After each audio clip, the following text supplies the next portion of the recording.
Alhamdulillah kita diambang hari raya Aidil Adha, hari yang besar. Aidil Adha tu lebih besar daripada hari raya haji. Hari raya Aidil Adha takbirnya 3 set. Dari 1 Zulhijjah sampai 13 Zulhijjah sama sekali takbirnya ada 3 set. Pertama sekali ialah takbir berpanjangan sejak kita melihat daripada 1 Zulhijjah sampailah hari tasyrik penghabisan sebelum maghrib. Asal kita jalan, kita nampak haiwan yang disediakan untuk korban, lembu, kambing, kerbau, unta. Yang untuk korban, bukan asal nampak lembu aja kita takbir, nampak kambing aja kita takbir. Kita nampak haiwan yang kita tahu, umpamanya lah kalau dululah ya, tak zaman PKP ya, di surau dah tertambat lembu 3-4 ekor. Di rumah pengulu, kambing dah masuk dalam kandang. Yang kita tahu itu memang untuk korban, adatnya biasa. Kita nampak saja terus kita takbir laungkan kebesaran Allah Ta'ala. Allahu Akbar, Allahu Akbar, Allahu Akbar. Tuan-tuan yang tinggal berhampiran di pusat-pusat penyembelihan yang boleh nampak haiwan korban, sekarang kan sembelihnya di pusat-pusat penyembelihan. Tuan-tuan yang tinggal di pusat-pusat penyembelihan yang nampak haiwan korban, setiap kali kita nampak, pagi baik, petang baik, malam baik, kita sambil lalu terus takbir. Apabila saya katakan takbir tu takbir full set ya. Takbir full set.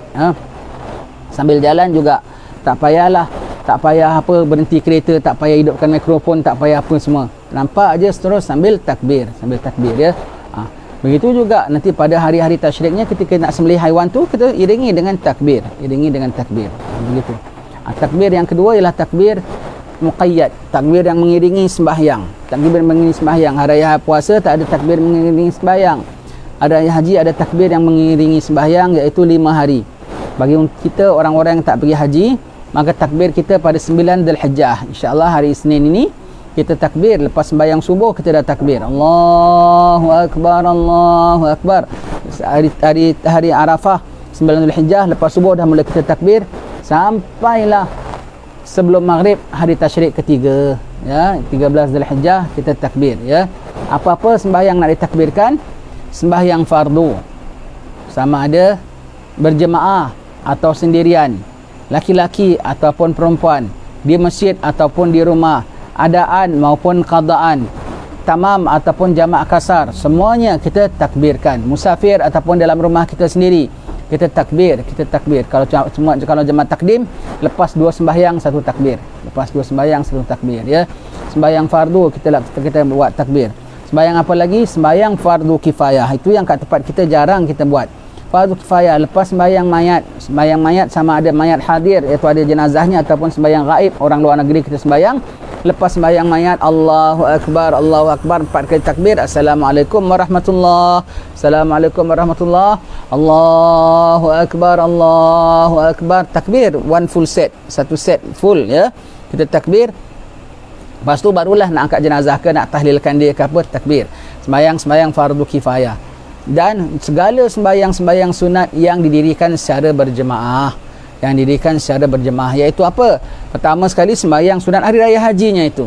Maka khatib sebelum naik mimbar, lepas Assalamualaikum warahmatullahi, Assalamualaikum warahmatullahi, takbir dulu, barulah naik mimbar khutbah. Takbir dahulu.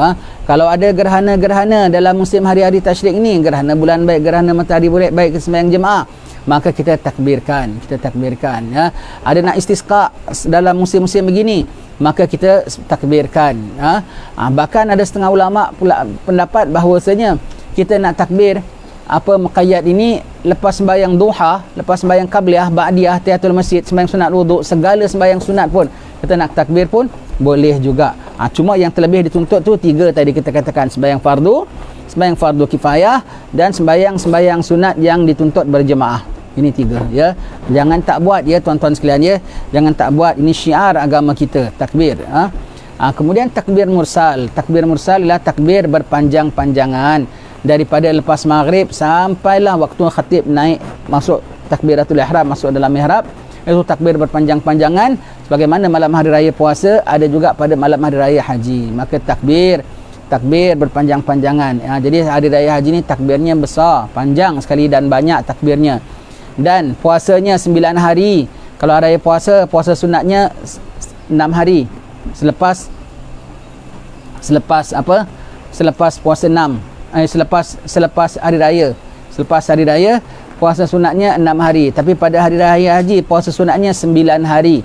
Dari 1 Zulhijjah sampai 9 Zulhijjah. Jadi sekarang ni kita tengah dalam zon puasa ya. Jadi kalau hari raya haji ni dan dari 1 Zulhijjah tu kemarin, bagi orang yang sedang berniat untuk korban, sama ada korban luar negeri baik, korban sini baik, korban kirim baik, korban sekutu baik, korban kongsi baik, semuanya sayugia bahawa jangan cukur rambut, cukur janggut, jangan ketip kuku, jangan gunting rambut, jangan apa, begitu keadaannya macam dalam ihram ya. Minyak wangi semua boleh, tak ada apa semua ya. Siangnya puasa dan keadaannya tidak ketip kuku, tidak apa semua macam orang dalam ihram. Dan lepas sembahyang hari raya, sembelih haiwannya, barulah kau nak bersihkanlah. Jadi kita tengok para habaib kita, kalau nak hari raya haji, mereka akhir Zulqa'dah, mereka semua dah pergi kedai gunting rambut, dah bersihkan, dah apa semua. Nanti selama 10 hari mereka dah dengan brewoknya, dah dengan tak apa keadaannya dah kusut masai. Jadi kita lihat ya, kalau hari raya haji ni kita laksanakan puasa 9 harinya dengan ada takbir lantaran haiwannya, ada takbir muqayyad yang 5 harinya, dan dengan kita tak ketip kukunya, dengan kita ada baca la ilaha illallah, ada layali duhurnya, 10 malamnya, semua itu, maka kita hari raya haji tu sangat-sangat berarti kita rasa, sangat-sangat syahdu kita rasa, sangat-sangat menyentuh di hati kita rasa. Kalau tidak, kita tak rasa macam apa-apa. Setengah orang hari raya haji kita tanya, hari raya haji kau masak apa hari raya haji?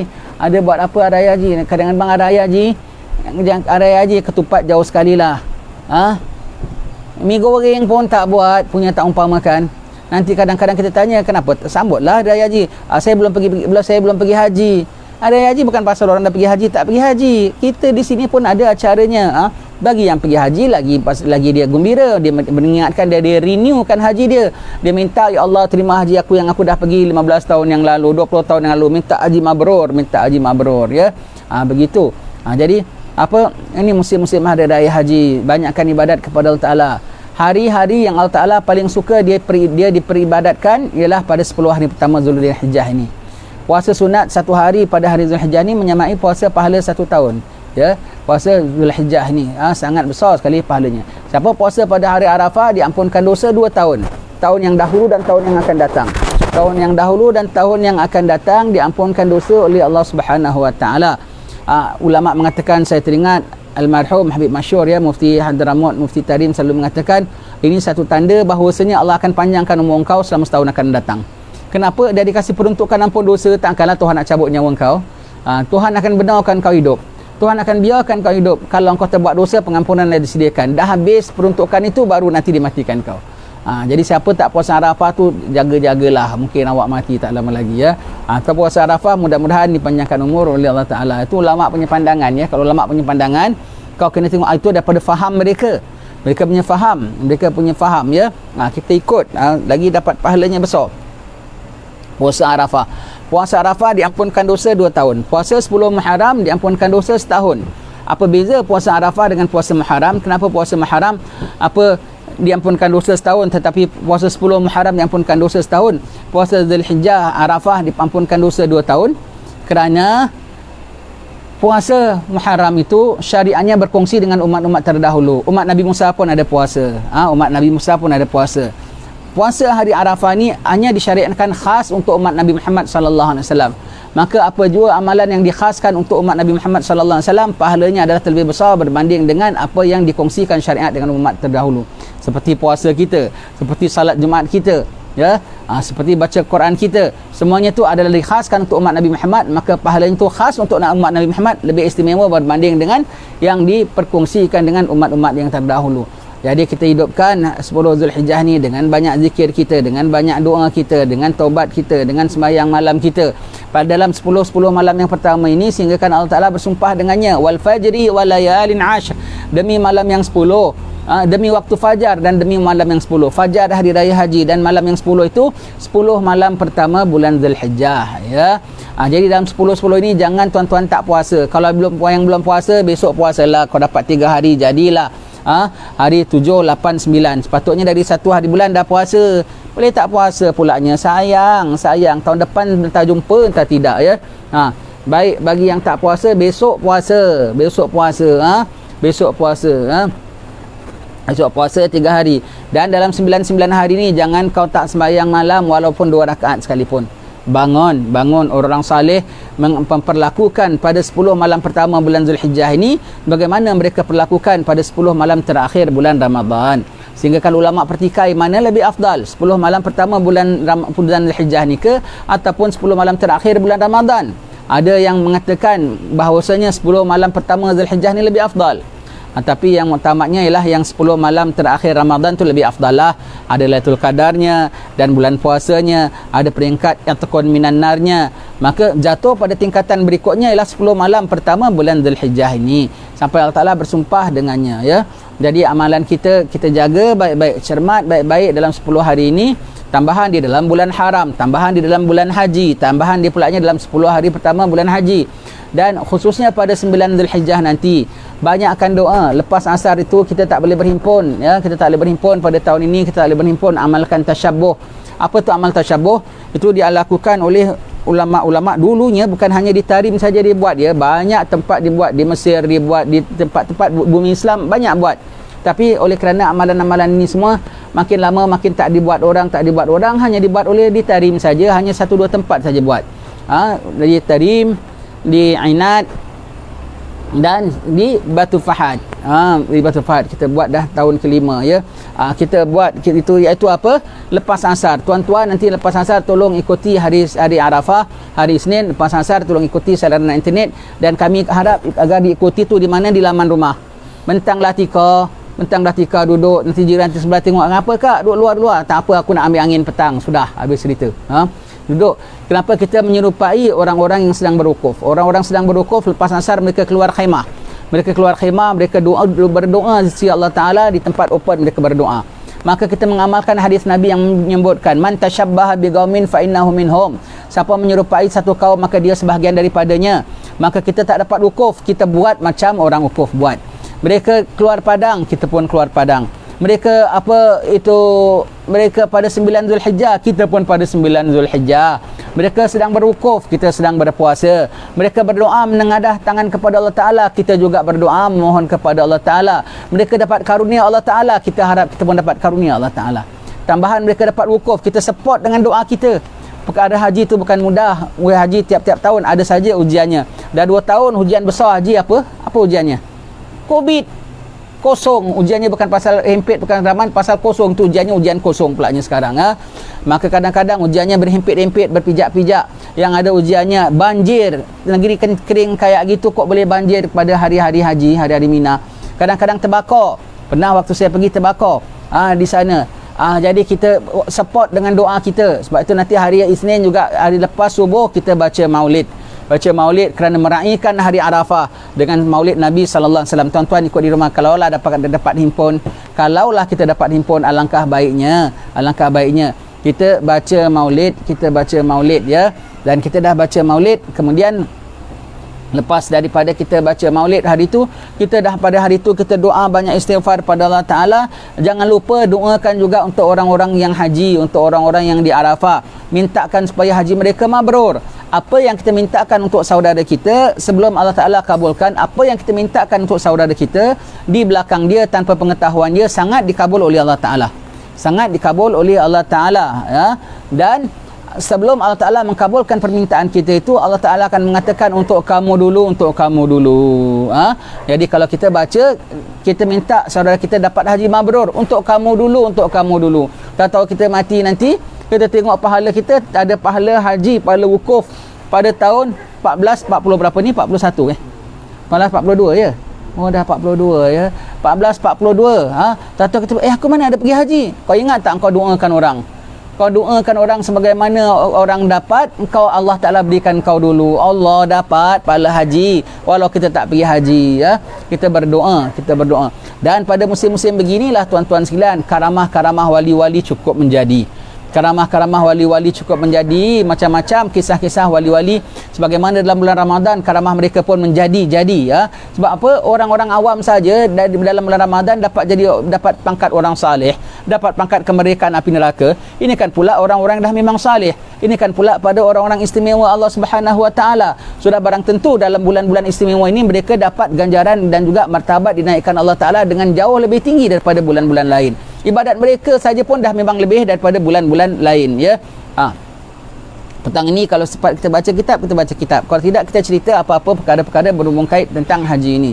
Kita sudah cerita beberapa tempoh dulu tentang Imam bangsa Al-Khatib di negeri Tarim Hadramaut, yang kambing dia datang dari gunung. Kambing datang dari gunung, serah diri untuk dikorban. Lepas korban, dia tepuk hidup balik kambing dia tu. Gom biiznillah, bangunlah kau dengan izin Allah. Bangun balik kambing tu. Dan ada nenek tua yang kambingnya mengeluarkan susu yang manis rasanya. Itu kerana apa? Dia korban dengan hati yang ikhlas dalam keadaan miskin papa kedana. Dia sembelih juga kambing kerana membesarkan hari raya haji. Maka kambingnya tu dikelonkan oleh Allah Ta'ala. Kambing dah disembelih, kambing baru hidup ganti, dapat susunya manis. Dan berbagai-bagai kisah alim-alim ulama tentang ibadat korban ini. Tentang ibadat korban ini dalam musim-musim haji ini berbagai-bagainya. Ada seorang itu selagi kita belum 9 Zulhijjah, selagi belum orang wukuf bila bermula 9 Zulhijjah lepas zuhur, waktu Mekah sana ya, waktu zuhur sana dapat haji, dia dapat haji walau sejenak, walau lalu saja di padang Arafah, dah dapat haji ya. Sampai bila? Sampai subuh 10 Zulhijjah wukufnya itu. 10 Zulhijjah wukuf, ni yang 10 Zulhijjah subuh habislah wukufnya. Jadi malam 10 Zulhijjah tu ada 3 kerja boleh buat. Wukuf masih boleh lagi, melontar sudah boleh di Mina, dan sudah boleh masuk bermalam di Muzdalifah. Dan habis wukufnya ialah waktu subuh pagi. Waktu subuh pagi ya. Selagi belum subuh pagi waktu Arafah, waktu Mekah sana, selagi belum subuh 10 Zulhijjah, selagi tu jangan kau bilang aku tak pergi haji tahun ini. Kalau orang tanya, "Bang, pergi haji tahun ini?" Insya-Allah engkau doakan. Jangan bilang tidak. Kau bilang tidak aja tidak. Kenapa? Ada tiket kapal terbang, ada kota, ada injek, ada sampai sana, ada booking visa. Allah nak undang siapa, Allah boleh undang. Ada seorang wali Allah, dia kepingin nak pergi haji, kepingin sangat nak pergi haji, kepingin nak pergi haji, tapi tak dapat nak berangkat pergi haji. Tak dapat nak berangkat pergi haji ya. Tak ada lepas rombongan, tak ada apa, tapi dia mohon pada Allah. Tiba-tiba selang lagi tinggal tengah dah petang hari wukuf ni, ada seorang wali Allah datang sama dia. Kau nak ikut pergi haji? Lekas sini. Dia aku nak ikut. Tiba-tiba dia ikut sekejap, tapi ikut rombongan. Bukan dia seorang, ada rombongan ambil daripada negeri sekian, jauh-jauh punya tempat dia ambilnya, dia kolekkan orang. Sempat kolek rombongan pula. Ada wali yang ditugaskan untuk pick up passengers untuk pergi haji. Last moment tetamu Allah Ta'ala. Pergi, selamat wukuf, selamat apa, balik. Selamat wukuf, selamat balik ya. Hanya dalam waktu yang dekat saja. Jadi kita harap, dan wali-wali masih ada, kita mohonlah peruntukan. Manusia saja boleh kasih orang tiket free lah. Manusia kerajaan Saudi yang kayak gitu pun boleh kasih orang undang orang bagi tetamu dia begitu. Takkan wali-wali Allah Ta'ala tak boleh undang? Takkan wali-wali Allah Ta'ala tak boleh undang? Dia boleh undang. Ada wali-wali yang ditugaskan untuk pick up. Mana tahu tahun ini nama kita naik. Tahun ini nama kita naik. Kalau nama kita naik, dah selamatlah pergi haji ya. Dia pergi haji, selamat pergi balik dengan dibawa oleh wali. Pergi wukuf, sempat melontar, habis baliklah, sudah habis begitu ya. Begitu. Dapat pergi secara begitu. Dapat pergi secara begitu, dengan mudahnya dapat pergi haji ya, dapat mudah dengan pergi haji dengan begitu. Ada seorang Habib di kota Tarim. Kalau kita baca bab jamak kasar di Tarim Hadramaut, Habib masyhur, walinya mesti keluarkan kisah Habib ini. Tu zaman belum ada flight, belum ada apa semua. Dia pergi haji naik flying carpet. Jadi cerita-cerita Aladin semua tu, ada tikar terbang semua tu betul ya. Kalau tukang sihir ada dah boleh buat begitu, takkan wali-wali Allah tak boleh buat begitu? Ada orang-orang nampak dia terbang. Maktub dalam kitab, Habib Fulan bin Fulan tahun sekian-sekian, berapa ratus tahun yang silam, dia kalau pergi haji 1 jam sampai Mekah. 1 jam aja. Maka ulama bincang, dia dapat karamah, dia pergi haji begitu, dia boleh jamak kasar tak? Sebab jamak kasar tu perjalanan 2 marhalah perjalanan unta. Ya, sehari semalam perjalanan unta. Dia 1 jam dah pergi. Ulama bilang itu ikut distance, bukan ikut time. Jadi diorang dah ada fatwa, keluarkan flight pun boleh jamak kasar. Kalau ikut time, kita pergi haji pun tak boleh jamak kasar, sebab 9 jam tak sampai sehari semalam ya. Jadi Habib ini pergi. Jadi dia pergi haji dengan ihram dia dengan duduk atas tikar dia, di belakang rumah dia bentang tikar. Ada orang bilang, "Beb, aku nak ikut." Tak boleh, ini khas untuk aku. Seperti aku. Nanti balik dengan kain-kain ihram, balik kasih makan kambing dia, siram tanaman dia apa, pergi lagi melontar pula apa semua. Allah, karamah dia jadi ya. Nah, naik tikar terbang, Habib Masyhur sebutkan namanya termaktub dalam kitab kita sekian-sekian. Habib ini pergi haji dengan naik tikar terbang dia. Orang nampak dia terbang. Nampak. Tarim tu kan wali-wali punya tempat ya. Wali-wali punya tempat orang nampak. Satu lagi Syekh Abdullah Bashmaileh. Abdullah Abu Bakar Bashmaileh. Gubah dia tu kalau dalam gubah dia tu kalau setiap hari Selasa petang Habib Hamid bin Muhammad bin Abdullah bin Syihab bawa Hadrah Basaudan. Hadrah Basaudan di gubah dia tu. Syekh Bashmaileh ni apa tahu? Tuan punya karung goni. Nak pergi haji, orang Tarim pergi haji bawa apa?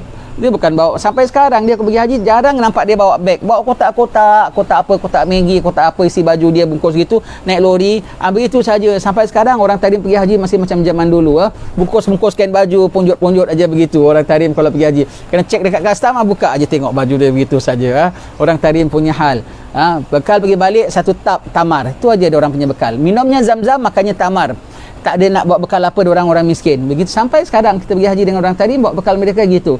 Tak ada sibuk nak cari apa ayam goreng ke, ayam golek ke sana Mekah ke, KFC ke apa semua, apa makan buffet ke apa, makan nasi Pakistan ke apa, orang kita mewah sana ya. Orang tadi masih begitu ya. Orang tadi masih begitu. Habib ni nak pergi tadi, nak pergi haji sampai ke pelabuhan Mukalla, kapal haji dah berangkat. Macam mana aku nak pergi, tunggu tahun depan Habib. Mana boleh tahun depan? Dah tak apa dah. Terus apa dia bikin? Dia ambil karung goni tu, dia lagi perlukan transport daripada bekalan. Maka bekalan semua disok saja. Disok tu dituang saja, bekalan dia apa periuk-periuk semua dituang aja. Goni tu dibentang, dia pun duduk. Naik karung goni jadi rakit dia. Kalau dah boleh naik karung goni tu, as good as tak payah naik apa-apalah. As good as tak payah naik apa tu, buat syarat aja. Kalau dia terbang naik tikar tu pun buat syarat saja, tikar tu buat syarat. Sebetulnya dia yang boleh terbang, bukan tikarnya. Dia yang boleh terbang, tikar tu buat syarat, buat alas duduk saja. Dan karung goni tu pun buat alas duduk saja, ya. Naik karung goni pergi haji, pergi haji naik karung goni. Ni kalau musim-musim begini pada wali-wali sampai Nabi Khidir apun kita akan nampak. Kalau Nabi Khidir, orang boleh jumpa Nabi Khidir akan jumpa dengan Nabi Ilyas ya, yang masih di dunia pada di Marwah.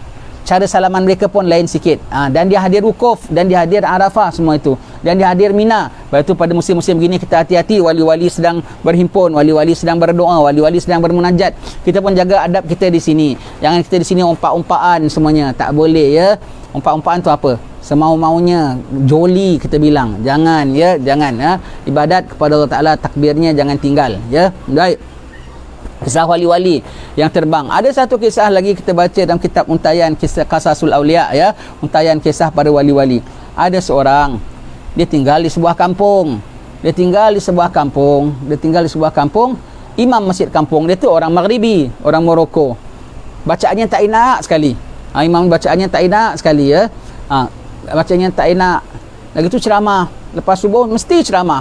Ceramahnya pun tak enak. Tak menarik sekali ceramahnya. Ceramahnya tak menarik sekali. Adalah beberapa orang jemaah-jemaah yang dengar dia ceramah, tapi dia tak kisah, dia ceramah juga, dia ceramah. Dan orang ni pun mau tak mau dia ikutlah ada imam kampung. Dia ikut juga, dia dengarlah juga ceramahnya. Tapi dikiranya macam dia tak begitu respect lah dengan imam ni ya. Bacaannya pun bacaan kampung. Dia punya ceramahnya pun ceramah kampung, ustaznya pun ustaz kampung, jadi dia pun tak ada begitulah ambil perhatian sangat. Kampung Arab lah ni. Satu hari fulan ini pergi haji. Dia pergi haji ikut rombongan naik haji, rombongan naik haji. Maka mereka naik haji sampai mereka pergi sana, dia pulaknya. Sebab itu kalau kita pergi travel pun ikut konvoi, bagus bersama-sama. Kalau kereta kau rosak ke, kalau kau terhilang ke, kalau kau dapat kepayahan ke, sahabat-sahabat boleh bantu kau. Jangan kita ikut konvoi tapi kita meluru sendiri. Maka orang ini selalu bilang dia malas nak tunggu-tunggu ramai-ramai. Nanti dia bilang, okey aku jalan dulu ya. Aku orang nanti kau jumpa aku kat perhentian, nanti kita dah jumpa perhentian, kalau aku tertidur kau kejutkan aku, nanti kita continue lagi lah. Begitu macam kita lah Umpamanya kita nak pergi nak pergi KL, kita bilang nanti kita tunggu, aku tunggu kat pagar ya. Nanti korang datang cari aku kat kedai warung mi goreng. Nanti kita dah duduk, dah bual-bual, dah main internet, dah apa semua. Grup kita datang semua, kita jalan lagi. Nanti jumpa air keruh ya. Umpamanya lah begitu ya. Dia bilang, okey aku jalan dulu ya. Aku jalan sampai perhentian, nanti jumpa. Sampai satu perhentian dia tidur. Dia jaga. Dah waktu berapa ni? Lama rasanya aku tidur. Tak ada pun orang kejut aku. Apa diorang dah sampai, diorang tinggalkan aku ke? Ataupun diorang tak jumpa aku? Mustahil. Diorang kawan-kawan aku mesti cari aku. Kenapa tak sampai-sampai? Sampai dia dah tunggu-tunggu tak ada. Dia decide dah lah aku jalan sendirilah, takut terlepas hari wukuf kan. Dia pun jalan sendiri. Dan jalan sendiri dia sesat. Betul dia sesat. Bekalan tak ada, minum tak ada, air tak ada, makanan tak ada. Dia sesat sampai dia kelaparan. Sampai dia sudah jatuh, tergolek di tengah-tengah padang pasir. Burung dah terbang-terbang atas kepala dia, tunggu dia mati nak makan dia. Allah, keletihan. Dalam dia letih-letih begitu, tiba-tiba ada orang girus air pada dia. Segar, air sejuk pulaknya. Air sejuk, dia tengok si imam kampung dia ni, Imam Maghribi. Mana menjelma Pak Imam ni? Kata agak rombongan dia nampak aku agaknya. Kasih aku air semua. Dia kasih tu, dia segar, kasih minum, dia pun minum air sejuk pulaknya. Pandai dia bawa air bekal jauh-jauh gini pun air sejuk begini. Dah kasih aku, dia dudukkan aku dekat tempat perhentian, satu perhentian dudukkan. Dia bekalkan aku. Engkau ni dah jangan begitu. Dah aku kasih kau 2 keping roti ni. Kau makan sikit-sikit. Kau tunggu sini. Nanti 3 hari member kau datang, kau ikutlah. Okeylah. Aku pun tak banyak tanyalah mana kau dapat air sejuk gini, mana kau dapat roti masih panas begini ya. Kau dah mana rombongan kau. Sekejap aku nak tanya-tanya imam tu, dia dah tak ada. Okeylah, suka hati kau lah. Aku tunggu. Aku tak berani bergerak. Aku tunggu dekat perhentian ni sampai member-member aku datang. Betul, selang 3 hari, dia bilang ini roti biasa sekali aku makan 2 keping roti. Ini 3 hari aku makan 2 keping roti, aku makan sikit. Ini kita cerita-cerita ini biar kita tahu ya. Musim-musim haji tengah gini, karamah-karamah banyak dapat. Jangan kita adalah bukan wali, adalah kita dengan tak ada macam-macam keistimewaan. Maksiat juga engkau buat, lalai juga engkau buat, main-main juga engkau buat. Jangan. Wali-wali diberi Allah Ta'ala macam-macam karamah, macam-macam keistimewaan. Jangan kau tak rebut, jangan kau tak raih ya. Maka orang ni tunggu. Betul-betul genap 3 hari, roti dia pun habis, rombongan dia pun sampai. Dia pun cerita dengan member-member dia. Aku tunggu kau dekat perhentian itu tadi. Tak ada, aku jalan sampai sini. Dah 3 hari aku tunggu di sini. Daripada perhentian itu sampai perhentian sini 3 hari. Kau tahu tak, daripada perhentian yang kita cari kau tak ada dekat sana tu sampai sini makan berapa minggu baru sampai sini. Yang 3 hari aja kau dah sampai sini. Pelik. Dah lah, aku tak berani, lepasnya aku tak berani nak jalan sendiri, aku ikut grup aku. Sampai di Arafah, sampai di haji Arafah, aku nampak Imam Maghribi ni tengah baca doa. Dia baca doa bagaimana khusyuk lagi aku tengok. Sekarang dia respect imam ni. Aku pun tumpang doa dia. Lepas tu sekejap dah hilang lagi imam dia, cepat benar lah dia bergerak. Dekat Mina pun aku nampak, pun sekejap dia dah bergerak. Sudahlah. Balik haji. Maka aku nampak imam ni, aku baru sekarang dia baru respect imam ni sikit. Imam ni dah bantu dia, baru nak respect sendiri ya. Baru nak respect sikit. Aku nak tanyalah, imam, apa khabar imam? Kau macam mana kau boleh menjelma ke begitu ke begini ke? Aku belum sempat tanya, aku nampak dia gini. Dia kelip mata dia, macam di signal tak usah tanya apa-apa. Ya aku tak berani tanyalah. Sekarang dia baru respect sikit dengan imam ni. Tapi dia nak tanya juga, dia tanya Pak Bilal. Pak Bilal, imam kita ni pergi haji ya. Dia ambil cuti berapa minggu ya pergi haji? Apa pula pergi haji? Hari-hari dia masih kat sini ngimami waktu. Makna dia ni wali abdal, selangkah boleh sampai sana, selangkah boleh sampai sini. Selangkah boleh sampai sana, sampai sini. Ataupun dia boleh pecah badan. Setengah wali-wali boleh pecah badan ya. Dia boleh ada di sini dan orang nampak satu dia di sana, satu nampak dia di sini ya. Itu kisah banyak di Melaka pun biasa orang nampak yang begitu ya. Begitu ya. Jangan heran sebab kau tak pernah tahu kisah wali, sebab itu kau dengar sikit heran. Engkau pecahkan pinggan aja. Wali-wali dia boleh pecahkan badan, dia boleh pecah, dia boleh satu di sana, satu di sini. Baru dia bilang subhanallah, makni imam ni teruk-teruk gini pun, bacaan dia pun tak elok pun begini pun. Ceramah dia pun tak interesting begini pun, rupanya wali rupanya. Sejak daripada hari itu dia respect imam ini sangat-sangat. Ini semua kisah-kisah wali-wali yang terbit pada musim-musim haji ini ya. Satu lagi, ada seorang saya tak ingat namanya ya. Ini Amir Omar selalu cerita juga kalau masa musim-musim haji begini. Satu orang, dia nak pergi haji.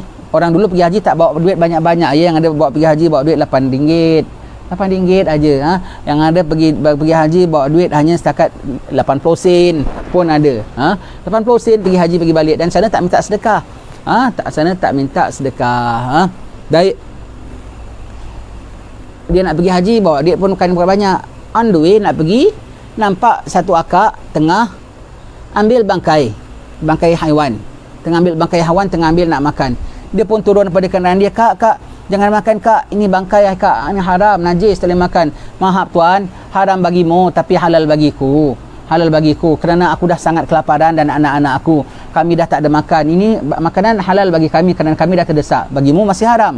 Macam sekarang lah PKP, yang ada orang masih kaya, masih mewah, naik kereta, ada driver, setengah orang dah miskin, kesian, sampai minta tolong. Jangan kita cemoh, kau boleh bantu, jangan kau ketawakan dia, tak bagus ya. Kita bantu, kesian orang-orang dalam susah. Mana akak ni dia minta apa, sekali bual punya akak ini Syarifah, zuriat Rasulullah, dan dia tak ada apa, dia bilang macam mana aku ni nak pergi haji. Orang kalau adab ya, orang-orang salih nak pergi haji, mereka tak bilang nak pergi haji tau. Itu kurang adab dengan Allah, kurang adab dengan Rasulullah. Orang kalau bilang saya nak pergi haji, saya nak pergi umrah. Sekarang banyak orang nak pergi haji, bukan boleh katakan banyak lah, boleh kata semua orang ya. Kalau nak pergi haji, boleh katakan semua orang, termasuk ini orang. Kalau bilang, saya nak pergi umrah, saya nak pergi haji, itu kurang adab. Adabnya orang-orang saleh sampai zaman sekarang, mereka kalau bilang aku nak ziarah Nabi dan nak buat haji, aku nak ziarah Nabi dan nak ambil umrah. Kenapa ziarah Nabi? Tak Nabi ajar kau tahu yang nama Kaabah? Tak Nabi ajar kau tahu yang nama kiblat? Tak Nabi ajar kau tahu yang nama tawaf dan sa'i dan rukun-rukun haji? Dan jangan, tak salah juga, haji rukun Islam ke berapa? Kelima. Muhammadur Rasulullah rukun Islam ke berapa? Pertama. Yang orang cakap begini pun takut, boleh ke cakap begini? Apa tak boleh? La ilaha illallah Muhammadur Rasulullah rukun Islam pertama. Jadi kau sebut rukun yang pertama, kemudian baru kau sebut rukun kelima. Tak salah. Ada orang nak cakap gini pun takut. Sampai orang nak makam Nabi, nak berdoa, dia tanya Imam Malik, kita berdoa makam Nabi tu nak ngadap makam Nabi ke nak ngadap kiblat? Dan sekarang kan Wahbi kan ngada-ngada tak kasi kita ngadap makam Nabi ya. Apa? Imam Malik marah. Kau kenal yang nama kiblat kalau tak Nabi ajarkan kau? Jadi kau ngadap Nabi, mohon doa ngadap Allah Ta'ala, mohon kepada Allah Ta'ala, ngadapnya Nabi, begitu ya. Sampai Imam Ramli, kalau kita lepas sembahyang kan imam paling kanan sunatnya, jangan pandang tegak saja, pandang kanan. Itu maknanya beri izin makmum nak jalan boleh jalan, sunnahnya imam pandang kanan. Imam Ramli bilang kecuali Masjid Nabawi paling kiri kerana ada makam Nabi, sampai begitu mulia sekali ya. Maka ini orang ni nak pergi haji, dia tengok Syarifah tengah nak makan daging bangkai. Dia bilang aku ni nak pergi ngadap Rasulullah. Apa aku nak bilang sama Nabi, aku dalam perjalanan aku jumpa cucu Nabi, cicit Nabi Syarifah makan bangkai dan aku boleh teruskan perjalanan pergi haji. Dan dia ini memang tiap-tiap tahun pergi haji. Tahun ini dia tak jadi pergi haji.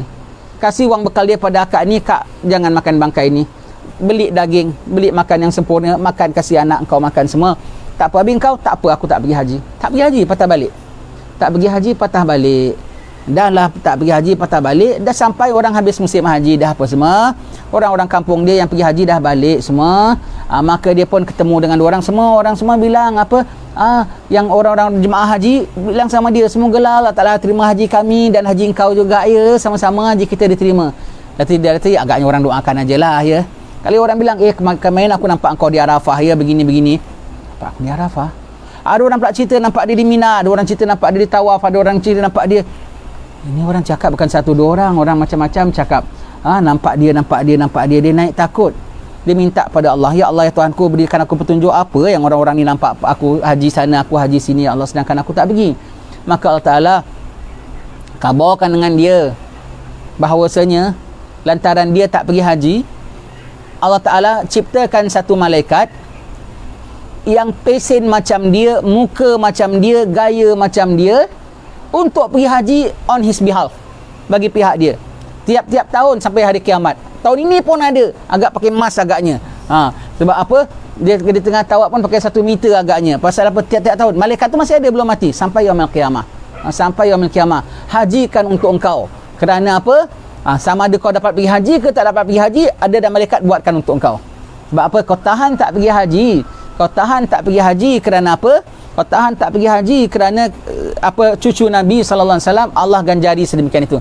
Kita tahun ini berapa ramai yang tak dapat pergi haji? Ambil peluang ini, nangis pada peluang ini, mohon pada Allah Ta'ala peluang ini. Mudah-mudahan Allah Ta'ala jadikan malaikat satu untuk sana buat kita haji. Kalau tidak pun paling tidak dapatkan pahala lah. Allah Ta'ala boleh beri pahala sama kita, ya. Mohon kepada Allah Ta'ala, nangiskan diri kita, ingatkan tentang haji begitu, ya. Maka setiap-tiap tahun malaikat tu hajikan untuk dia. Malaikat tu hajikan untuk dia, ya. Malaikat tu hajikan untuk dia, dia dapat pahalanya. Begitu di antara cerita-cerita karamah-karamah pada wali-wali yang muncul zahir pada musim-musim haji ni. Satu cerita haji lagi, Imam disebutkannya Sahibul Asa daripada Bagharib. Kalau tuan-tuan ada kenal orang-orang Bagharib, itu keluarga mereka tu kebanyakan itu wali-wali Allah di Kota Tarim Hadramaut. Sampai sekarang sini di antara guru-guru kami ramai yang Bagharib. Dari Singapura pun banyak guru-guru yang Bagharib, sampai ke sana pun guru-guru Bagharib. Keluarga mereka special, ya. Atuk mereka Sahibul Asa, di bawahnya nama Sahibul Kanziyah. Dia pergi haji tak banyak. Atuk dia ni pergi haji tak banyak. Dia pergi haji setakat seumur hidup hanya berapa kali? Hanya dapat 19 kali aja. Pasal apa? Dia pergi haji, orang lain ikut rombongan, naik onta, naik keldai, dia pergi jalan kaki. Dia pergi jalan kaki dari Tarim sampai ke Mekah, Madinah, nanti balik jalan kaki. Maka sebab itu dia tak dapat pergi banyak. Dari orang dah pergi dah balik, dia belum sampai. Dia jalan kaki, Dan dia jalan kaki bukan setakat jalan aja. Sampai satu daerah dia berhenti, dia dakwahkan orang. Sampai satu daerah dia dakwah, rehlah dakwah dia tu, pergi haji tu rehlah dia tu dakwah. Perhentian dakwah satu kampung. Sampai salah satu trip dia balik, jumpa Rasulullah, hadiahkan dia tongkat. Maka dengan tongkat itu dia bawa. Maka itu tongkat dia tu bukan setakat dalam mimpi, ya, dan zahir, dan ada tongkatnya itu. Tongkat dihadiahkan oleh Rasulullah sallallahu alaihi wasallam dalam perjalanan haji dia. Dan di antara karamah-karamah orang-orang Tarim kalau pergi haji dahulu, daripada Khailah, tempat yang mereka berhimpun tasyabuh itu, ada satu ruang di celah-celah gunung bukit itu yang mana orang Tarim kalau pergi Madinah, Mekah bukan. Diorang pergi haji mesti pergi Madinah dulu. Diorang kalau pergi Madinah, dari Tarim sampai Madinah boleh sampai hanya 8 hari saja. Sedangkan Tarim sampai ke Mekah berapa jauh? Tarim ke Mekah, saya kalau naik bas kemarin tak lama lah. Tarim sampai Mekah lebih kurang, saya naik bas, dia patutnya boleh sampai dalam 26 jam kalau tak berhenti. Tapi tu dengan berhenti, dengan cek, dengan apa semua, dengan Wahabi punya macam-macam soal apa semua, sampai 40 jam. Agak kalau naik keldai cepat lagi ke lambat lagi? Kau agak lah berapa lama, ya. Makan berminggu-minggu juga sampai ke Mekah. Tarim ke sampai Mekah, lebih kurang Mekah sampai ke Palestin. Mekah sampai ke Palestin berapa jam? Berapa lama boleh sampai? Lebih kurang begitu, ya. Begitu punya jauh. Tapi orang tadi boleh sampai Madinah dalam tempoh 8 hari saja. Dan Madinah lagi north tau. Ibarat orang Johor, macam mana pun orang Johor, kalau nak pergi